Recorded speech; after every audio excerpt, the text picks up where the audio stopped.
Good morning बच्चों, मैं आपकी हिंदी की टीचर आपकी क्लास 8 की व्याकरण शिल्पी का चौथा अध्याय आपको पढ़ाने जा रही हूँ, जो कि है शब्द विचार। शब्द विचार, शब्द मीन्स वर्ड।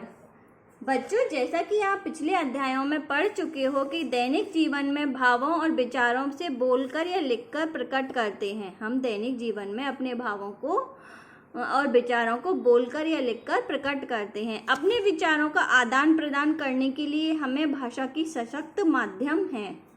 भाषा एक सशक्त माध्यम है। भाषा का निर्माण मुख से निकलने वाली ध्वनियों से होता है, जिन्हें वर्ण कहते हैं।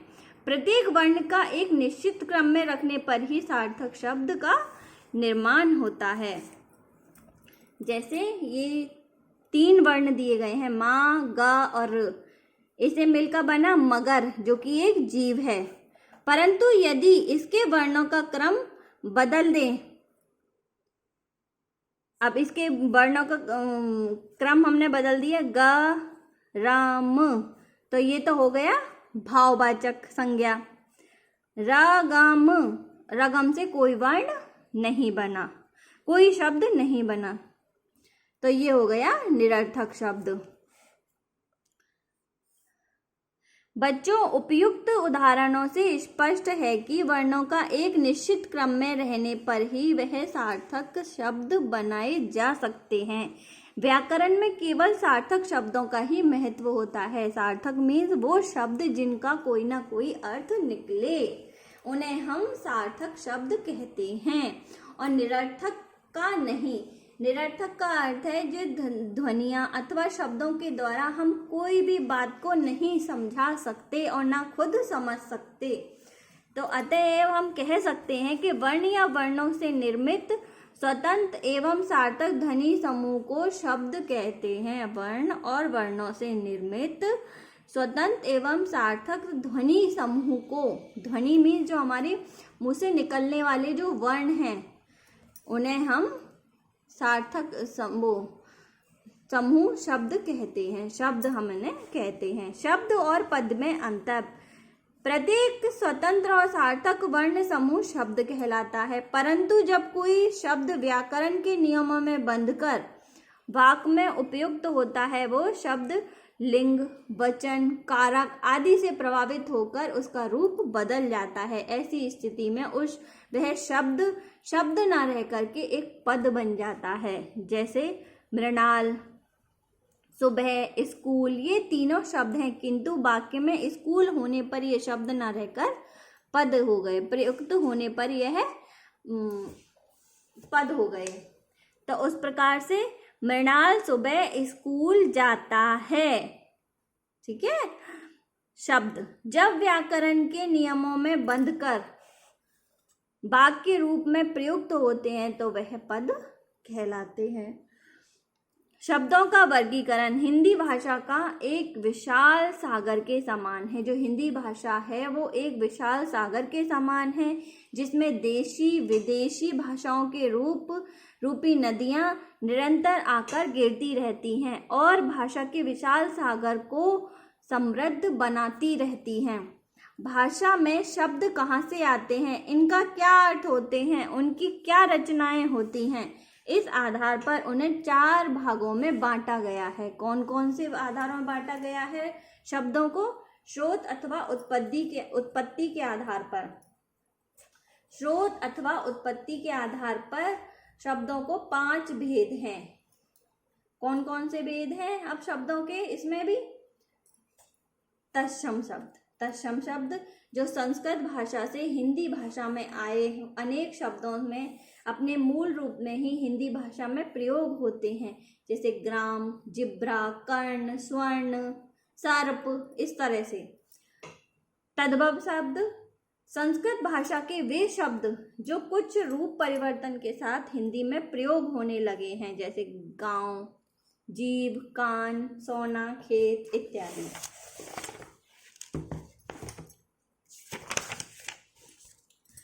तत्सम और तद्भव शब्दों के उदाहरण इस प्रकार से कुछ दिए गए हैं, जो आप एक बार से देखना और इन्हें पढ़ना और याद भी करना।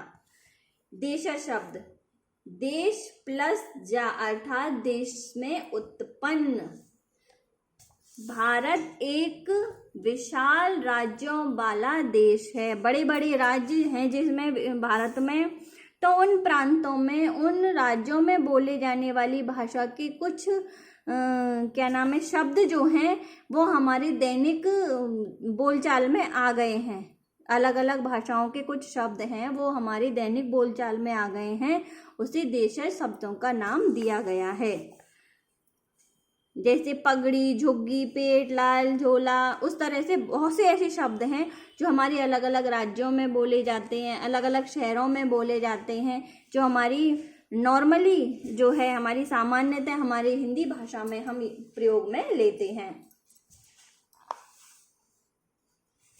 विदेशी शब्द, विभिन्न विदेशी भाषाओं ने आकर हिंदी में प्रयोग होने वाले शब्द, विभिन्न विदेशी भाषाओं का हिंदी में प्रयोग होने पर वो विदेशी शब्द कहलाते हैं।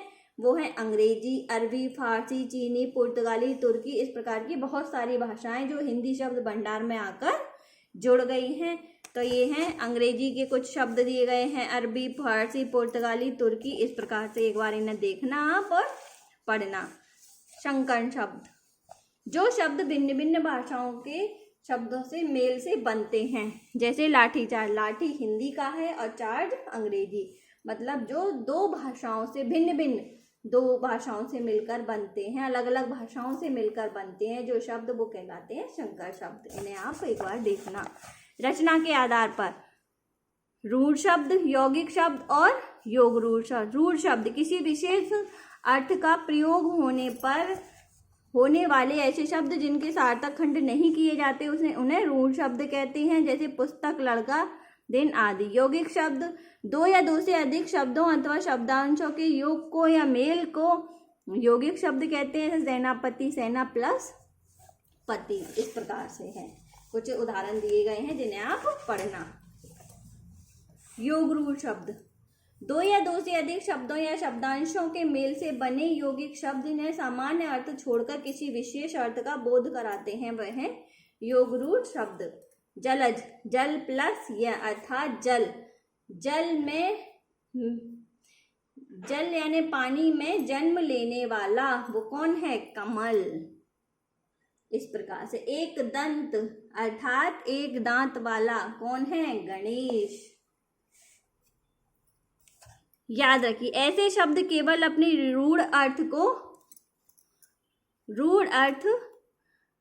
को प्रकट करने वाले प्राणी, व्यक्ति, वस्तु या स्थान के लिए प्रयोग किए जाते हैं।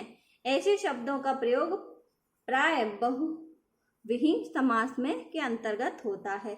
अर्थ के आधार पर भी दो हैं, सार्थक और निरर्थक। सार्थक का अर्थ है जिन शब्दों का कोई ना कोई अर्थ हो, उसे कहते हैं सार्थक।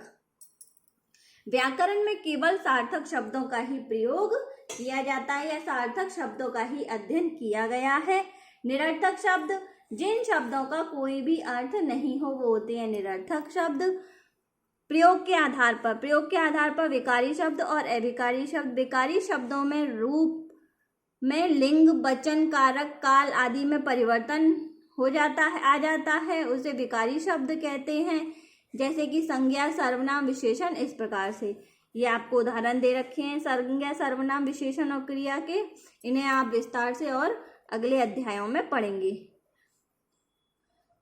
अविकारी शब्द, जिन शब्दों के रूप में लिंग, वचन, कारक, काल आदि का कोई भी परिवर्तन नहीं होता, उन्हें अविकारी शब्द कहते हैं।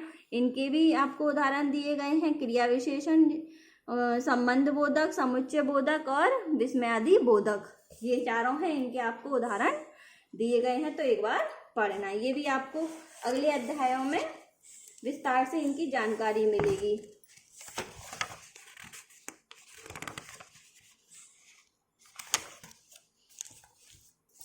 एक बार फिर से हम दोहरा लें ये पूरा जो हमने पाठ में पढ़ा है।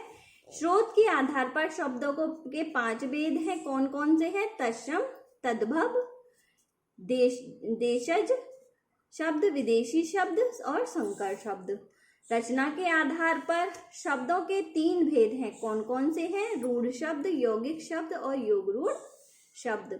आधार के आधार पर शब्दों के दो भेद हैं।